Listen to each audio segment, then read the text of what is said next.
Shalom, Bwana Yesu asifiwe. Mpenzi mtazamaji wangu, ni Jumapili nyingine ya baraka tele ambayo Mungu aliweka kwa ajili yangu mimi na wewe. Mpenzi mtazamaji wangu, ni matumaini yangu kwamba umzima wa afya na Christmas kwako ilienda vizuri kama ilivyoenda kwangu mimi. Natumai kuwa ulifurahia vyema kuzaliwa kwa Bwana wetu Yesu Kristo kama ambavyo dunia nzima ilisherehekea siku hiyo kuu.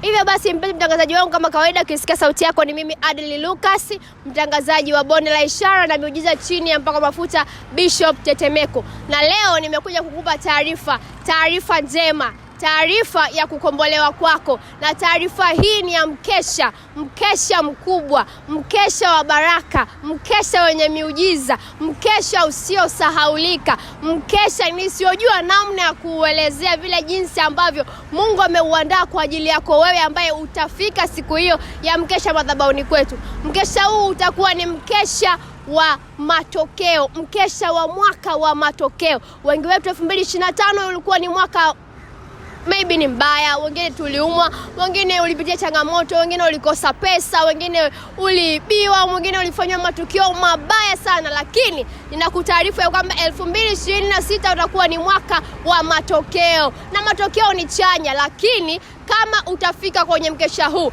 siku ya tarehe 31, siku ya Jumatano, madhabahu ya Bonde la Ishara na Miujiza, madhabahu yetu mpya iliyoko Pugu Kinyamwezi frame 9. Mkesha huu utafanyika kwenye madhabahu yetu mpya iliyoko Pugu Kinyamwezi frame 9. Hivyo basi usikose, mwalike jirani yako, mwalike ndugu yako, mwalike rafiki yako, mwambie Pugu Kinyamwezi frame 9 moto umewaka. Bonde la Ishara na Miujiza moto umewaka. Mkesha huu utaanza majira ya saa 2 usiku na utaongozwa na askofu mkuu wa makanisa yote ya BIM.